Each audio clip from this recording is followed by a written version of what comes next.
Second ইয়াৰ সায়েন্সৰ পঢ়ুৱা ডেকা ইয়াৰ পিছতে হাই secondary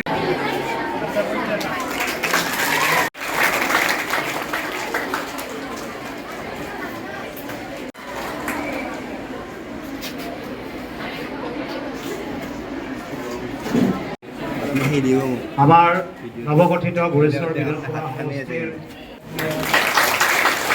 আৰু আমাৰ অসমীয়া জাতিৰ এটা চিনাকি দিবলৈ আমি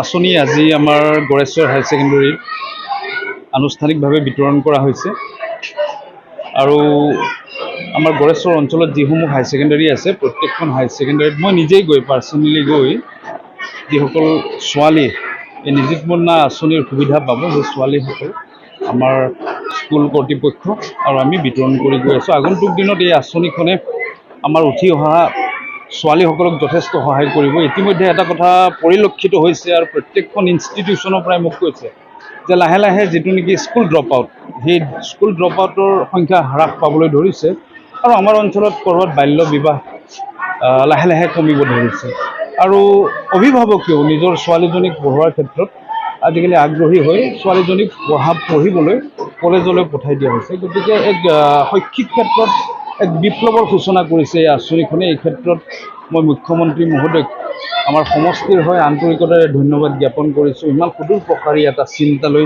এই আঁচনিখন ৰূপায়ণ কৰিছে তেখেতে আৰু যিখন আঁচনি সঁচাকেই আমাৰ কাৰ্যকৰী হ'বলৈ গৈ আছে শিক্ষাৰ ক্ষেত্ৰত। তো তেনেকুৱা এটা পৰিকল্পনা লৈ তেখেতে কাম কৰিছে, সঁচাকৈ তেখেত ধন্যবাদৰ কথা।